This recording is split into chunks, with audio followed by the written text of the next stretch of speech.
我每次相亲都要跟对面的女人扳手腕，女人的力气越大我越喜欢，最好是能把我瞬间碾压的，因为我体内有一棵血脉古树，后代越强，我获得的实力提升就越大。可就在我疯狂物色强壮的妻子时，却突然得知这是个修仙世界，凡人无法诞下灵根子嗣，只有修仙家族的女子才能。我顿时激动不已，若能与修仙家族的女子联姻，诞下具有灵根的后代，自己的实力岂不是跟着水涨船高？然而现实却给我泼了盆冷水，修仙家族根本看不上我，因为我只是个没灵根的凡人。我心中不甘，凭什么仙家能遨游天地或享长生，我等凡人只能做这井底之蛙？就在我想着如何娶有灵根女子为妻时，一个完美的计划突然在脑中浮现。不久后的凌霄城，一家名为流光阁的首饰铺悄然挂牌，但奇怪的是，我并不准备卖金银首饰，而是收购了大量废弃灵石。管家钟伯心疼看着满地碎石，高家虽然财大气粗，但也经不起少爷这样挥霍呀。即使是废灵石，也花了不少银子。想到这，他忍不住叹口气，再这样下去，高家迟早被少爷败光。殊不知这些废弃灵石正是我计划中最关键的一环。半月后，流光阁正式开张。可当钟伯再次踏入店铺时，眼前的一幕却让他惊呆了。货架上摆放的明明不是金银首饰，却闪耀着璀璨光芒。原来这个世界的宝石工艺落后，还停留在打磨圆润阶段，而我穿越前就是卖钻石发家。于是我利用前世切割工艺，将废弃灵石切割出无数切面，折射出目眩神迷的光彩。正当钟伯还沉浸在诧异中时，我接下来的话却让他脸色一变。这些首饰定价黄金100两，少一分不卖。什么？黄金100两都能买下整个铺子了？这么贵，谁会买呀？然而我却嘴角微扬，放心吧，这世上没有哪个女人能抵抗这种光芒。钟伯半信半疑的照做，结果这些首饰一经推出，竟瞬间引起不小轰动。不仅凡人权贵趋之若鹜，甚至有低阶女修乔装入店，流连忘返。看着废弃灵石变废为宝，钟伯对我的轻视早已消散，取而代之的是深深的钦佩。但更让他惊喜的还在后面。少爷，有位女仙师居然想用灵石结账，那可是灵石啊！怎料我接下来的话却让他瞬间僵在原地。我们流光阁目前只收金银，不收灵石。少爷，灵石可比金银值钱多了，那可是能跟仙人交易的东西啊！谁知我却打断了他。我们高家在凡人眼中是豪族，但在修士看来不过是蝼蚁。若大肆收敛灵石，只会引来杀身之祸。我走到窗前，看向窗外。所谓树大招风，我一直在极力控制名气的传播，必须等待一个契机，才能执行下一步计划。然而让我始料未及的是，仅仅3个月，流光阁的名声就几乎传遍了凌霄城，财富如流水般涌入高家。但我心中的危机感却日益深重，生意太火，快压不住了。就在我焦虑不已时，一件轰动全城的事却盖过了我的风头，而我苦等的契机也终于来了。苏府大门外，楚家3少爷楚灵州神色傲然负手而立，在他身后，仆从们将几个贴着喜字的箱子抬出。苏家主苏苍月见状满脸堆笑，这也太突然了。然而楚灵州却冷笑一声，目光扫向后方面色惨白的苏婉离。苏伯父当初定亲是因为他中等灵根资质，炼气7层的修为也配得上我，可如今呢？话音落下，看热闹的人群顿时一阵骚动。听说这苏婉离为了寻一株凝血草，竟遭了2阶妖兽的毒手，可不是吗？虽然捡回一条命，但丹田都被拍碎了，一身修为被废得干干净净。楚灵州上前一步，将一封婚书随手扔在地上。苏婉离，你也别怪我现实，修仙界本就如此。贤侄说的在理，是这丫头福薄，耽误了贤侄的前程，这婚该退。修仙界以实力为尊，这楚家老祖正闭关突破元婴，他可不敢得罪。闻言，苏婉离死死咬着嘴唇。相比于楚灵州的羞辱，家主的无情更令人寒心。众人纷纷惋惜感慨，唯独我却微微勾起嘴角。看来是时候执行下一步计划了。几日后，我带着备好的厚礼跨入了苏家大门。我深知在修仙家族眼里，族中女子不过是待价而沽的资源，而作为凡人，想要迎娶这些高高在上的女子，核心只有2个字：利益。只要这利益比联姻修士的更大即可。况且这苏婉离已经修为尽废。来到苏家议事堂内，我提出以宝石生意作为聘礼，想要迎娶苏婉离。本以为这婚事水到渠成，怎料苏家的反应却让我心中一沉，四周竟爆发出一阵笑声。你小子莫不是疯了？拿几块打磨过的废弃灵石就想换我苏家女子？家主苏苍月端坐高位，你走吧。修仙界的门槛不是靠凡俗奇技淫巧就能跨进来的。我闻言脸色难看，正要抛出最后的底牌，3长老苏清汉却突然开口，把那东西拿上来我看看。我心中一喜，连忙示意钟伯将准备好的紫檀木盒呈上。盒子刚一打开，顿时光芒四射，一枚精致璀璨的钻戒躺在其中，那种极致的闪耀瞬间击穿了苏清汉身为女人的防线。见他眼中闪过一丝炽热，我立刻趁热打铁道：诸位仙师，你们看不上这生意，是因为觉得他只赚凡人的金银，但若是我说这东西能赚灵石呢？谁知苏苍月闻言却是冷笑：哪个修士会蠢到用灵石买废料？我直视苏苍月，男人或许不会，但女人会。苏苍月微微一怔，眯起双眼重新审视我。很少有凡人能在他面前面不改色，这份定力倒让他有些意外。大堂里陷入了短暂的沉默，只有那枚钻戒依旧在静静闪耀。就在我想着怎么说服苏家时，苏苍月却突然说了句意想不到的话：若你能在1个月内凭这些首饰赚够1000灵石，苏家便将苏婉离嫁给你。还没等我回应，他竟突然话锋一转：若做不到，你高家所有产业双手奉上，任凭我苏家处置。话音刚落，身后的钟伯就猛地看向我，拼命用眼神示意我拒绝。在他看来，刘光阁生意虽好，但要从仙师手中赚这么多灵石，简直是天方夜谭。可万万没想到，我却缓缓抬头，自信微笑道：“晚辈答应。”完了，高家100年的基业要败在少爷的一时意气上了。而苏家众人都不怀好意地看着我，仿佛在看一头待宰的肥羊。苏家虽是修仙大族，但这几年经营开销极大。苏清汉更是把玩着那枚钻戒，饶有兴致地打量着我。这凡人皮囊倒是不错，等到高家破产，正好把他收了，负责端茶送水。苏苍月露出得意的微笑，有胆识，我便给你1个月，签契约吧。我坦然签下契约，在一片嘲弄的目光中转身离去。所有人都不看好我，殊不知这看似必输的赌局，才是我最至关重要的一步。有了苏家的默许，我回去后不再压制流光阁的锋芒，直接将生意做到了修仙者眼皮底下。但我深知，光靠闪亮的外表还不足以让高傲的女修掏出灵石，我需要给这些首饰注入灵魂。接下来的1个月里，流光阁接连推出了3个系列首饰，并且不再收金银，只收灵石。第一款名为金风玉露，我将钻石切割成星蒲状，配上千古绝唱“金风玉露一相逢，便胜却人间无数”。表面上是卖首饰，实际卖的是凄美爱情。那些常年闭关情窦初开的年轻女修，哪里见过这种阵仗，瞬间沦陷。第二款名为暗香，采用梅花切工，晶莹剔透，并附上咏梅传世名句“疏影横斜水清浅，暗香浮动月黄昏”。这一款主打清冷不傲，瞬间打动了那些自诩高洁的高阶仙子。第3款则是压轴的婵娟，整颗大钻如满月当空。我当众吟出那句“但愿人长久，千里共婵娟”。此句一出，全城轰动，不仅女修疯狂，就连许多男修为了讨好道侣，也咬牙掏出了灵石。流光阁的门槛几乎被踩烂，给我来一套金风玉露，我要那款婵娟。看着柜台上堆积如山的灵石，钟国激动得手都在抖。高家的家业保住了。1个月后，我再次来到苏家议事堂，将1000灵石倾倒在桌上，那浓郁的灵气让苏家众人呼吸都粗重了几分。苏苍月眼中的不屑早已不见，露出难以掩饰的贪婪与惊喜。他大笑道：“贤侄果然是商业奇才，这门亲事我苏家允了。”苏家众人没想到我竟真的做到了，然而震惊过后，他们的眼神却变得微妙起来。用一个不能修炼的废物换来这暴利路子，咱们苏家可是稳赚啊！这高文估计是被苏婉离迷住了，凡人就是没见识，以为娶了个修士就能跟修仙界沾边，殊不知没灵根，永远都只是短命的蝼蚁。钟国听着这些议论，也忍不住心中长叹：那苏婉离现在除了长得好看，娶回去能有什么用呢？这代价未免也太大了。我对周围的嘲讽置若罔闻，神色淡然，将婚约定下，婚期选在3日后。作为代价，我需割让宝石生意的大部分利润，并负责后续分店的管理和经营。走出苏府，我回头深深看了一眼那朱红大门，虽然交易谈成了，但我心中并无多少喜悦，反而涌起一丝悲凉。自始至终，这场关于苏婉离命运的谈判里，没有一个人问过她愿不愿意。她像一件货物，从楚家被退货，又被苏家为了利益转手卖给了我这个凡人。我摸了摸怀中的婚书，低声轻叹：修仙界还是以实力为尊啊！哪怕是高高在上的修士，一朝落难也只能任人宰割。但很快我又收回目光，重新振作起来。不过这一局究竟是谁赚了，还未可知。眼下当务之急便是尽快完婚，诞下子嗣，增强自己的实力。3日后的苏府，苏婉离端坐在铜镜前，凤冠霞帔，妆容精致。尽管修为尽失，但那常年修炼养成的出尘气质，依旧让她美得惊心动魄，远非凡俗女子可比。服侍的侍女看着镜中人，忍不住惊叹道：“真美啊！难怪那高文不惜倾家荡产也要娶小姐，只是可惜了小姐竟要下嫁给一个凡人商贾。”苏婉离听着这些闲言碎语，面如死灰，眼神空洞。她不是没想过死，然而就在昨夜，家主苏苍月威胁她，若敢寻死，她这旁支一脉将永远逐出苏家。为了兄弟姐妹，她只能认命。这段时间，她看尽了世态炎凉，前未婚夫的羞辱，家族的无情，早已让她的心千疮百孔。至于那个素未谋面的高文，他曾见过不少凡俗界的富家子弟，一个个脑满肠肥，风流成性，想必此人也是那般令人生厌的模样。念及此处，一滴清泪划过脸颊，无声滴落在鲜红的嫁衣上。大婚之日，迎亲队伍延绵数里，锣鼓声震耳欲聋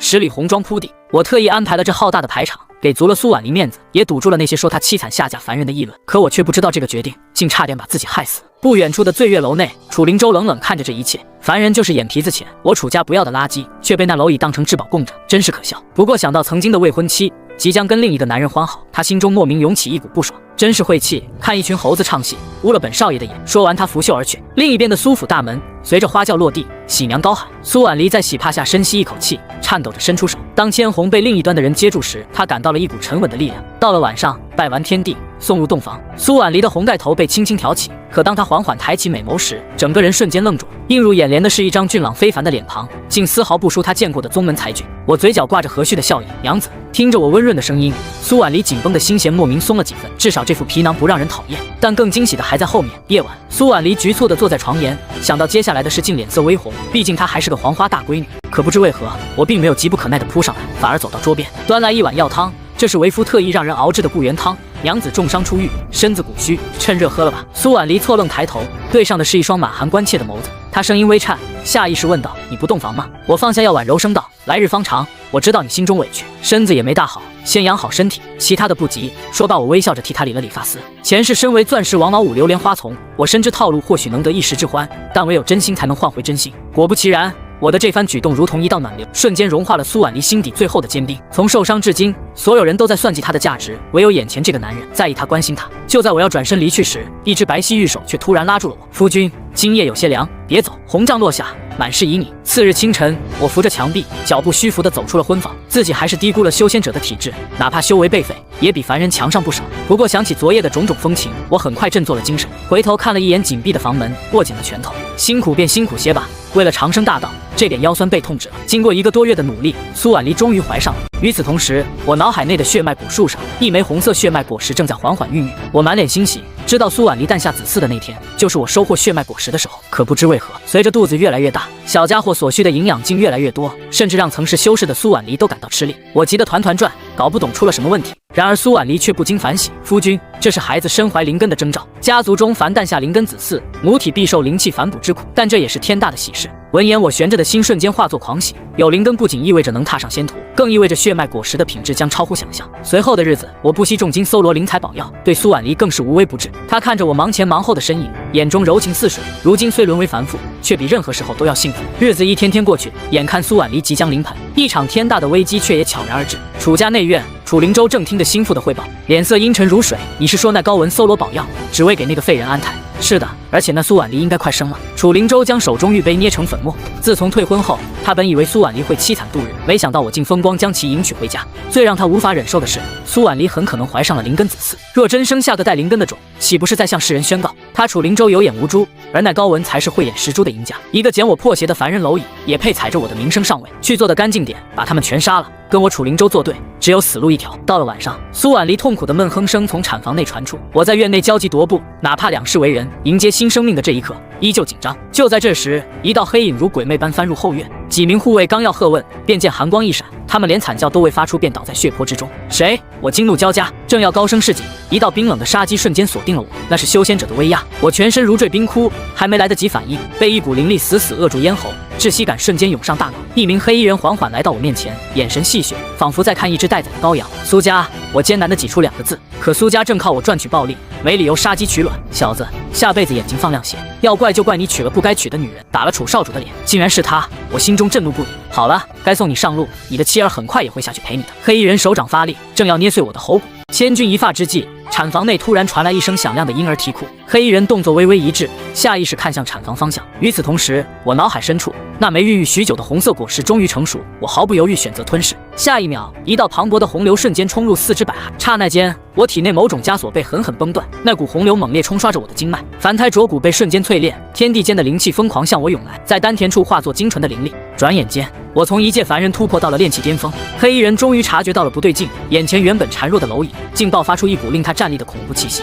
他惊骇欲绝，正要后撤，却不料下一秒我眼中金光暴涨，原本被禁锢的双手猛然探出，一把扣住黑衣人的手腕。紧接着咔一声，骨骼碎裂的声音响起，黑衣人还没来得及惨叫，我已欺身而上，一拳轰在他的胸口。这一拳蕴含着炼气巅峰的全部灵力，更是裹挟着我无尽的暴力。黑衣人的胸膛瞬间塌陷，心脏被震成肉泥，整个人倒飞而出，当场毙命。我大口喘着粗气，感受着体内奔涌的力量，眼中杀意未消。但我知道此刻不是发泄的时候，迅速上前搜走黑衣人的储物袋，随后将其尸体焚烧成灰，没留下半点痕迹。做完这一切，我才调整呼吸，散去一身煞气，推开了产房的大门。生了，老爷，是个带把的。产婆抱着襁褓，喜笑颜开。我快步上前，先是看了一眼虚弱的苏婉离，心疼地握了握她的手，这才看向襁褓中的孩子，那是一个粉雕玉琢的男婴，眉眼间像极了我。而当我手指触碰到婴儿肌肤时，果然感应到了一股怒火灵气波动，有灵根。夫君，孩子婉离是个男孩。我压低声音，难掩激动，而且和你一样身怀灵根，太好了，我儿能修仙，不用像凡人那般受人欺辱。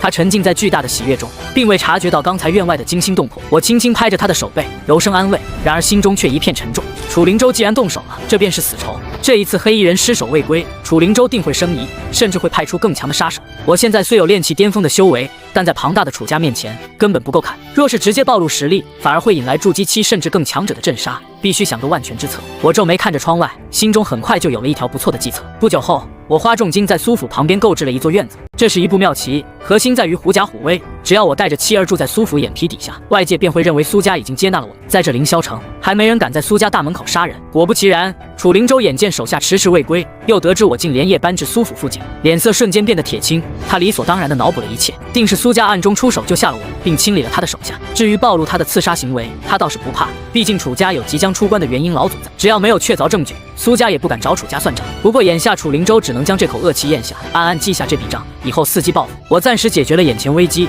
殊不知又将自己推向了另一个深渊。接下来的日子，我利用宝石生意中高价所得利润，对外宣称想强身健体，购买凡俗武学，实则暗中收购各类功法，提升实力。这期间，一则消息突然引爆了凌霄城修仙界。城外300里的幽风谷，一处筑基秘境即将现世，据说里面灵草遍地，甚至藏有炼器修士为之疯狂的筑基丹。全城的炼器散修和家族子弟都疯了，纷纷组队前往。然而我对此却毫不在意，相比起那种十死一生的打打杀杀，哪里比得上在家抱着老婆生孩子，安全稳健的提升修为舒服。同时我深知自己绝不能暴露修为，一个凡人突然有了修为，定会引来巨大麻烦，但我也不可能一直隐瞒下去，自己需要一个完美的理由。于是，在某一日，我悄悄潜入深山中，直到半月后才伤痕累累地返回家中，并对外宣称出门时失足坠崖了，侥幸捡回一条命。做完这一切，我才松了口气，以后若暴露修为，应该没问题。然而想到楚灵州的威胁，我又脸色一沉。那楚灵州吃了大亏，绝不会善罢甘休，一旦发现我与苏家貌合神离，必定会对我展开疯狂报复。我必须尽快提升实力，否则只能任人宰割。于是休息了半年，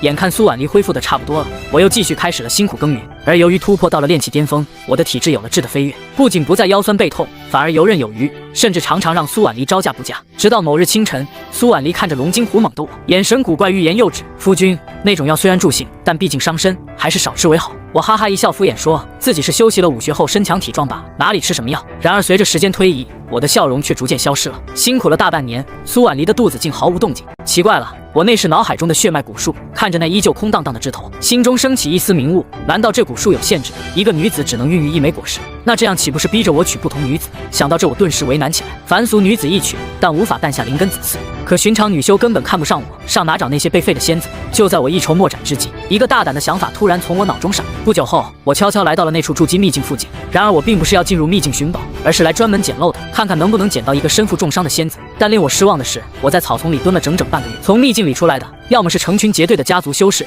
要么是满脸横肉的糙汉子。更可怕的是，秘境出口外早已埋伏了不少专门杀人夺宝的劫修。我甚至亲眼看到有落单修士刚一露头就被乱箭斩落，储物袋被抢夺一空。这修仙界果然是黑暗森林。我暗暗啧舌，但却并不惊慌。那些埋伏的劫修大多是炼气中期，没实力硬闯秘境，只能捡漏，对我构不成威胁。我又继续蹲守了半个月，却仍旧一无所获。就在我准备打道回府时，一道跌跌撞撞的倩影突然闯入了我视线。那是名30多岁的美妇，正捂着胸口踉跄逃出秘境。她虽显狼狈，却仍透着一股成熟女子特有的风韵。然而她刚一现身，四周密林中瞬间窜出几名大汉，呈包围之势将她堵住。仙子，跑这么快做什么？哥几个可是等好久了。沈凝霜面露绝望，自己一介散修，没背景没资源，好不容易修炼到炼气8层，本想进秘境中碰碰运气，谁知好处没捞到什么，反而遭人暗算，一身修为尽废。又遇上这群穷凶极恶的劫修，难道今日真的要陨落在此吗？他握紧了手中的断剑，眼中闪过一丝决绝。此时我正躲在暗处，看到绝美的沈凝霜，顿时眼前一亮。终于等到落难仙子了，别人贪图你的财物，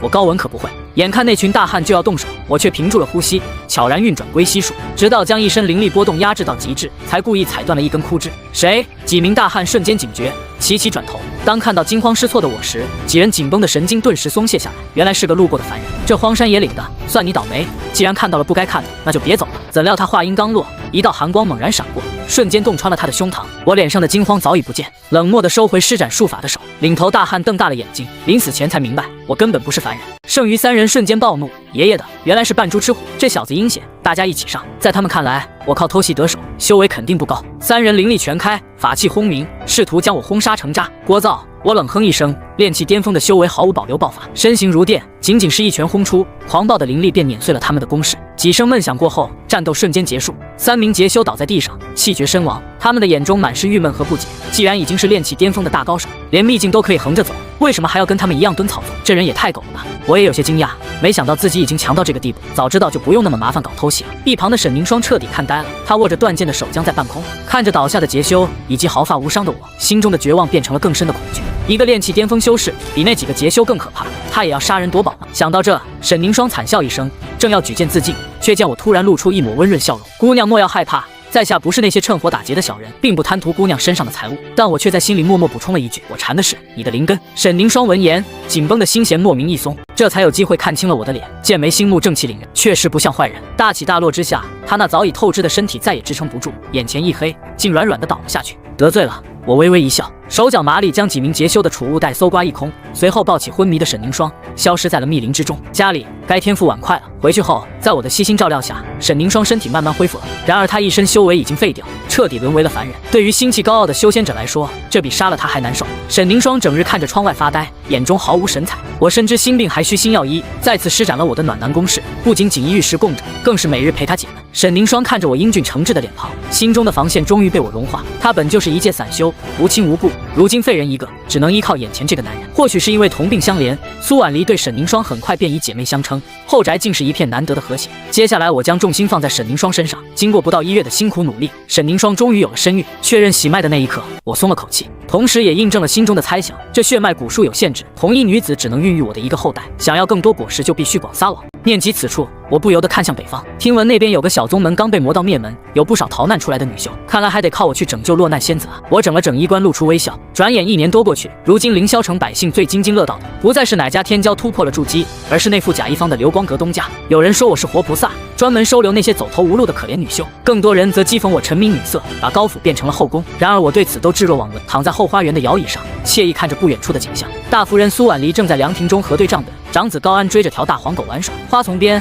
二夫人沈凝霜抱着怀里的次子虎睡，小家伙同样身怀灵根。而在我身侧，正静静站着一名身怀6甲的冷艳女子，她叫林清寒。1年前宗门被灭，她因强行催动禁术突围，导致经脉寸断，流落到了奴隶黑市。那些修仙者嫌她是个废人，凡人富豪又怕惹祸上身，唯有我笑眯眯举起了牌子，花500灵石买下了她。我没把她当奴隶，而是给了她名分，请名医治好了她的外伤，保留了她作为剑修最后的尊严。如今她是高府的3夫人。这时林清寒突然柳眉微蹙，伸手捂住高高隆起的小腹，清冷的脸上露出一丝痛楚。我瞬间从摇椅上站起，一把扶住她。要生了吗？林清寒咬着牙点了点头。快传稳婆，备热水。我轻车熟路的吼道，指挥着下人忙碌起来。这1年多来，高府接生孩子的流程比做生意还熟练。半个时辰后，一声清脆的啼哭声划破后院的宁静。守在产房外的我长舒一口气。与此同时，脑海深处微微一震，2枚赤红如血的果实正沉甸甸地挂在血脉古树的枝头，一枚来自次子，一枚来自刚刚诞生的3子。若是将这2枚果实同时激活，我有把握直接冲破瓶颈，从炼气后期一举达到筑基中期。但奇怪的是，我却强忍住了那股诱惑。如此恐怖的修为提升根本无法掩盖，一个凡人一夜之间变成筑基大修，一旦被发现根本没法解释。我决定不到危机时刻绝不激活，这也算是我最大的底牌之一。可万万没想到，我预想中的危机竟来得如此之快，如此的令人绝望。数日后，苏家来人了。他们不知从何处得知我长子身怀灵根，家主苏苍月亲自带队，要将孩子带回家族重点培养。这本在我的预料之中，但出乎我意料的是，当苏苍月刚走进后院，竟立马发现我其他2个孩子都有灵根。苏苍月瞬间呼吸粗重，眼神炽热无比。若一个孩子有灵根还是巧合，那连续3个同父异母的孩子就绝不简单。问题的关键只能出在父亲身上。想到这，苏苍月猛然来到我身前，二话不说抓住了我的手腕，一道灵力强行探入。我心中一惊，想要掩饰已是不及。炼气期，你竟然有修为！我知道瞒不住了，只能抛出早已编好的借口，说自己当年坠崖遇到了奇遇，回来才发现有了修为。至于后代为何都有灵根，自己也是一头雾水。我本以为能蒙混过关，怎料苏苍月竟眯起眼上下打量起我。想到我都有灵根的3个孩子，他心中渐渐冒出一个疯狂的计划。感受到苏苍月不怀好意的目光，我的心也慢慢沉到了谷底。就在我想着如何借口脱身时，苏苍月却突然说了句意味深长的话：贤婿，从今日起，你们一家还是搬到苏家住吧。闻言，我猛然紧拳头，他这是要把我囚禁起来。这苏苍月不过是筑基初期，若我爆发筑基中后期的实力，未必不能杀出一条血路。我正要激活果实，却不料一股恐怖的威压突然降临。高文，老夫劝你不要做傻事。这声音如惊雷在我耳边炸响，震得我气血翻涌，浑身动弹不得。紧接着，苏家老祖苏玄州凭空出现，眼神淡漠如看蝼蚁。高家就在苏家附近，他结丹后期的神识早已感受到一切。苏玄州指了指我的一众妻儿，你若乖乖听话，他们便能在苏家享尽荣华；你若不配合，老夫便当着你的面先杀妻，再杀子。看着3个孩子稚嫩的脸庞，我心中涌起愤怒与无奈。在结丹期修士面前，我那点底牌根本不够看。最终，我松开了紧握的拳头，在实力没有起来之前，只好选择了认命。很快，我一家便迁入了苏家的一座别院，院外被布下了高阶禁制，有修士轮流看守，连只苍蝇都飞不出去。除了每日送饭的雅仆，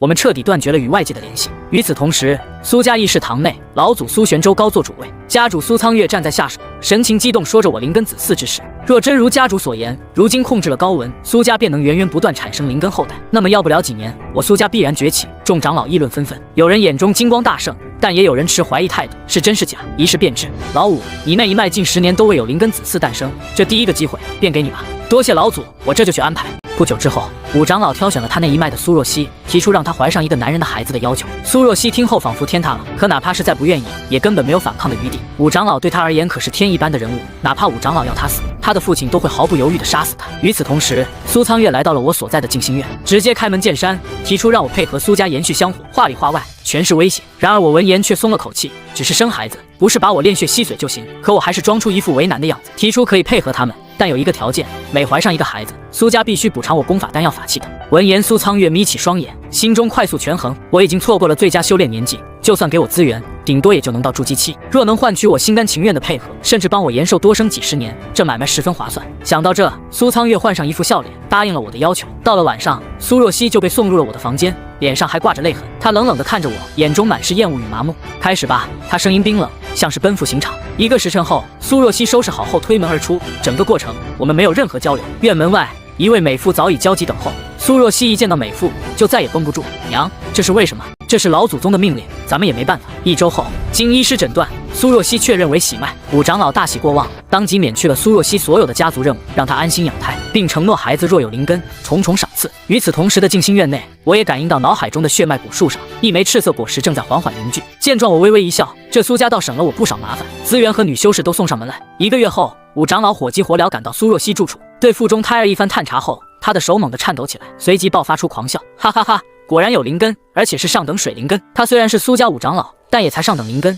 现在这一脉又出现一个上等灵根，那么他也算是后继有人。五长老的话一出口，满屋皆惊。苏若曦的母亲高兴得直掉眼泪。要知道，自己的女儿也不过是中等灵根。苏若曦抚摸着小腹，眼中更是异彩连连。母凭子贵，有了这个上等灵根的孩子，她的地位将水涨船高，而且还没有夫家牵制。这么一想，那晚的屈辱似乎也不算什么了。但五长老很快就发现了更大的惊喜，联想到我其他后代的灵根资质也是比母亲的灵根资质高一等，他立马得出一个惊人的推论：后代灵根好坏跟母亲的灵根资质有关。想到这，五长老步步的安抚苏若曦，转身化作一道流光离去。不久后的苏家议事堂，听完五长老的猜测，所有长老的呼吸都变得粗重。这意味着他们不仅能源源不断诞生灵根后代，还能控制后代的灵根资质。苏家未来可以全是上等灵根的天才，甚至可能出现极品灵根。天佑我苏家啊！苏玄州激动的拍而起，下达了一道让整个苏家女眷震动的命令：各脉长老优先选出灵根资质最好的女子，送去给高文。众长老闻言不仅没有反对，反而争先恐后的冲出大门，生怕晚了一步，这天大机缘就被别的脉抢走。大长老回去后，叫来了一位中年男人，询问道：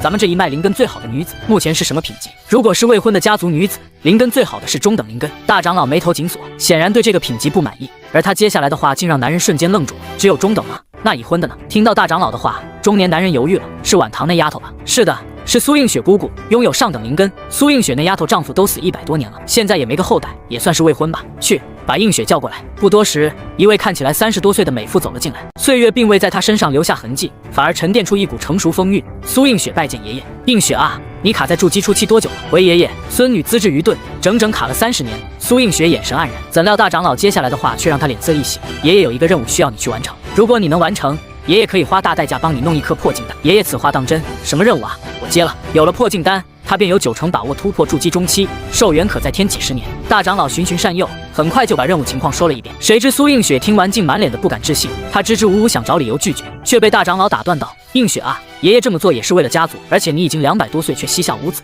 难道就不想留个血脉念想？若是能诞下极品灵根子嗣，这孩子将来便是咱们这一脉的顶梁柱。半个时辰后，苏映雪最终还是答应了。除了破镜丹的诱惑外，她也早就想有个孩子，只是修为到了筑基后，就算是有丈夫，也不是那么容易能够怀上的。如果那个人真能让她有一个孩子，她也就没有遗憾了。时隔1个多月，我的房间再次送来了一个女子，但令我诧异的是，她并未像之前的女子那般羞涩躲闪，而是径直坐在床边，打量着我：你就是高文？我微微一愣，这女子竟主动说话，接着点头称是。苏映雪妩媚一笑道：长得倒是不错。说完朝我勾了勾手，我下意识走了过去，心中刚升起一丝不祥的预感，怎料下一秒就被狠狠扑倒。我想要反抗，却发现自己根本没办法反抗，因为对方的力气太大。半个时辰后，我疲惫起身，正要准备离开，竟突然被一只玉手拉住了。苏映雪意犹未尽地看着我，眼波流转：别急着走啊，再陪陪我。1天1夜后，我扶着墙，双腿发颤地走出房间。太可怕了，筑基修士当真恐怖如斯。然而当我内视脑海时，所有的疲惫却瞬间消散。只见血脉古树之上，一枚硕大无比的红色果实正在凝聚，其成色之好远超之前所有。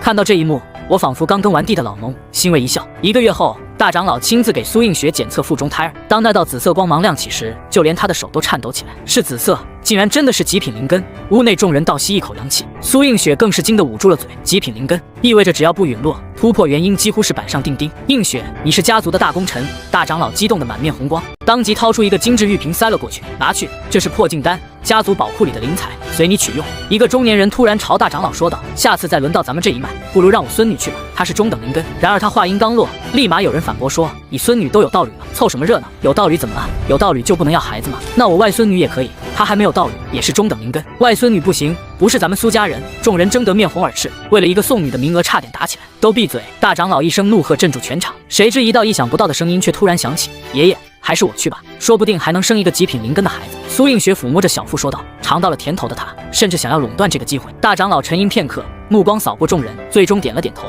行，那就辛苦你了。如果能再给家族生一个天赋好的子嗣，爷爷一定重重奖励你。”众人虽心有不甘，但还是闭上了嘴。没办法，他们这一脉就苏映雪的灵根最好。不久之后，三长老苏清汉出关了，我被迫搬进苏府前，他刚好闭关突破。如今他顺利突破到了结丹期，本来心情还不错。然而听完心腹侍女关于我的汇报，苏清汉竟瞬间怒不可遏，荒唐！我苏家女子何等尊贵，怎么能都送去给那高文糟蹋？怎料侍女接下来的话竟让他瞬间愣住。主人，家主还让我告诉您，那苏映雪怀上了极品灵根。你说什么？极品灵根？你确定没听错？千真万确，大长老已经赏了破镜丹。苏清汉这下彻底坐不住了，他这一脉向来与大长老一脉竞争激烈，眼下那边出了个极品灵根，几百年后他这一脉岂不是要被踩在脚下？苏清汉当即询问心腹侍女：“我这一脉现在灵根天赋最好的女子是谁？”侍女看了看苏清汉，然后摇了摇头道：“这个奴婢不知道。”其实侍女是知道的，但是她不敢说。你去帮我把林峰叫过来。片刻后，苏清汉的直系后辈林峰赶到：“老祖宗，您找我。我们这一脉目前灵根天赋最好的女子是谁？那自然是老祖宗您啊！咱这一脉谁的天赋还能比您强啊？”苏清汉听后微微一愣，眼神闪过一丝不自在，轻咳几声才继续道：“我是说除了我之外，天赋最好的女子是谁？这个嘛，除了您，天赋最好的应该是清泉表妹，她是中等灵根，才中等，没有上等灵根天赋的嘛。”得知大长老用上等灵根的苏映雪生了一个极品灵根，他哪里还看得上中等灵根的天赋？但令他哭笑不得的是，林峰竟得意地回道：“咱们这一脉近几代阳盛阴衰，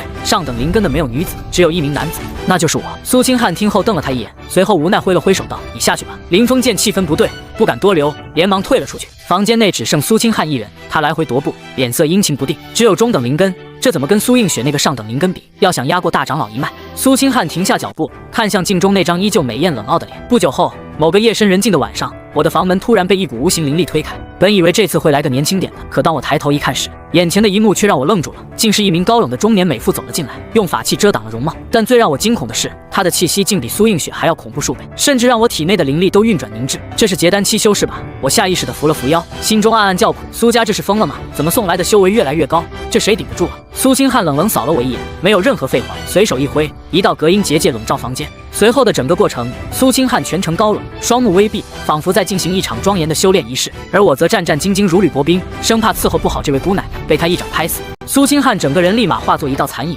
瞬间消失在房间内，只留下一缕淡淡的幽香和满屋子未散的威压。我瘫软在床上，大口喘着粗气，这哪里是享受，分明是渡劫啊！但很快我嘴角又忍不住疯狂上扬，只见脑海中一枚将枝头压弯的果实正缓缓孕育，这波血赚啊！随后的日子，苏家每个月都会送一个陌生女子来，而每当我配合他们完成任务，也会收获各种功法法器以及丹药。我表面顺从，实则在暗中积蓄力量。这期间我吞噬了一枚果实突破筑基，对外只说靠的是丹药的效果，然而世上没有不透风的墙。这一日，凌霄州真正的统治者凌霄圣地派巡查使降临苏家，收取每年一次的灵石供奉。巡查使本想拿了供奉便走，却在经过后院时突然察觉到不对劲，那里有纯净且密集的出生灵气波动。这苏家怎么突然这么多资质上佳的幼童？出于好奇，他暗中施展秘法探查，谁知这一查之下竟大惊失色，这些幼童竟然全是上等灵根，甚至还有极品灵根。他开始暗中调查，很快就发现了苏家与我的秘密，此人的血脉竟可以量产天才。巡查使眼神火热，当即带着这个发现离去。消息很快传回凌霄圣地大殿之上，圣地之主云离仙尊听着汇报，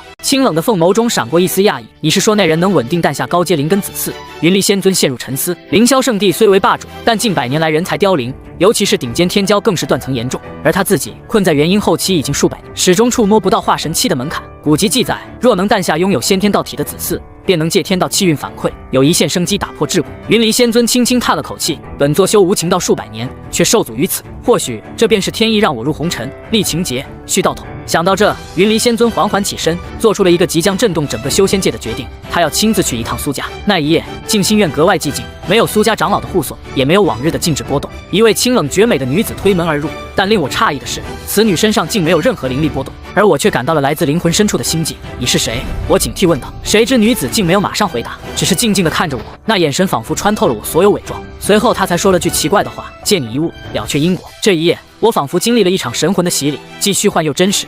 事后，女子并未如其他人那般立刻离去，而是深深看了我一眼，似乎在确认什么，随后身形淡化，凭空消失。1周后，当我再次内视脑海中的血脉古树时，整个人瞬间呆滞。只见树冠最高处，一枚散发着9彩神光的巨大果实正在孕育，它散发出的威压，竟让周围其他的果实都瑟瑟发抖。那女子到底是什么境界？我后知后觉，冷汗直流。1年后，之前怀孕的苏家女子接连生产，苏府上下喜气洋洋，而我也迎来了大丰收。数枚成熟的血脉果实挂在枝头，还有1枚9彩神光果实随时可能成熟。据我估计，若此时将成熟果实全部吞噬，甚至能让我突破到结丹后期，即使是苏家老祖也不敢对我小觑。想到这，我抬头看向窗外，喃喃自语：终于要摆脱牢笼了。可就在我调整状态准备吞噬果实时，一场惊天危机竟突然降临。此时楚家境地，一股冲天煞气猛然爆发，楚家老祖成功突破到元婴初期出关。楚灵州一直念念不忘对我的报复，但令他气愤的是，这段时间苏家竟将我保护了起来，不与外界接触，让他无从下手。他只能不甘心地派人密切监视苏家，谁知竟意外发现了苏家的异常，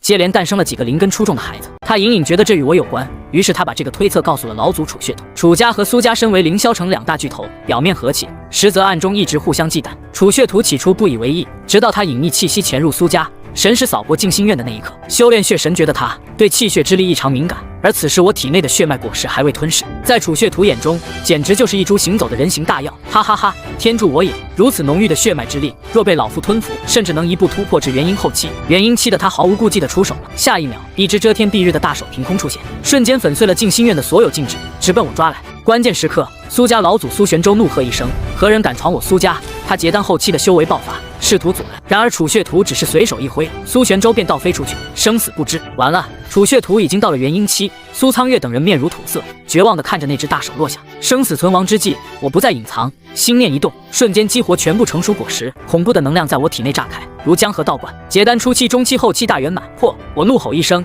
一掌轰出，竟硬生生挡住了那血色大手片刻。咦，隐藏了修为，竟然是结丹圆满，有点意思。但在元婴面前，结丹皆为蝼蚁。他笑着祭出本命法宝万魂血幡，无数冤魂厉鬼呼啸而出，恐怖的元婴威压彻底锁死了这方天地。他要将我当场炼化成血丹，该死，还是差了一点。我苦苦支撑，然而结丹与元婴还是隔了巨大的鸿沟。我体内气血开始不受控制的奔涌，意识渐渐模糊。难道真的要功亏一篑吗？我好不甘心啊！千钧一发之际，遥远的凌霄圣地深处，一声婴儿啼哭骤然响起，天地瞬间变色，紫气东来3万里。同一时间，我脑海中那枚沉寂许久的9彩果实瓜熟蒂落，我毫不犹豫，立马吞噬这枚至高果实。轰！一股超越规则的力量在我体内觉醒，我的修为势如破竹，瞬间冲破元婴壁垒。元婴初期、中期、后期，元婴大后期，这是什么气息？不可能！你究竟是谁？楚血图尖叫出声，转身就要化作血光逃遁。然而一切都已经晚了。我缓缓睁眼，眸中神光湛湛，宛如神明俯瞰蝼蚁，抬手轻轻一指点出，在楚血图绝望的嘶吼声中，他的元婴之躯连同那万魂血幡，被我这一指直接碾成了齑粉。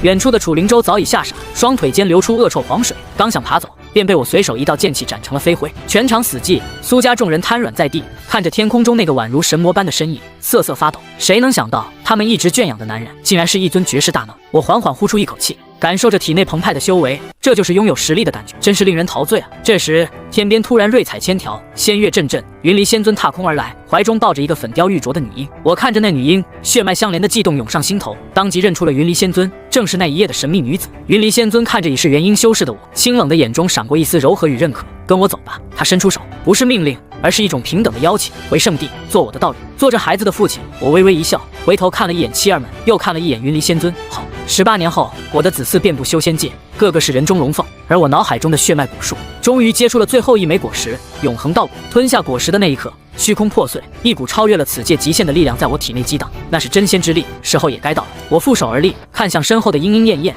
以及那成群的子孙后代。苏婉离有些紧张看向我，夫君真的要走吗？云离仙尊则是美目流转，战意盎然。这下界早已无趣，听闻仙界天骄更多，正好去见识一番。我微微一笑，大手一挥，血脉古树显化，化作一株遮天蔽日的通天大树，将整个圣地连同我的所有妻儿全部笼罩其中。孩儿们随为父飞升。话音落下，在无数修士震撼的目光中，那古树拔地而起，撞碎虚空，冲入了那扇洞开的仙界大门。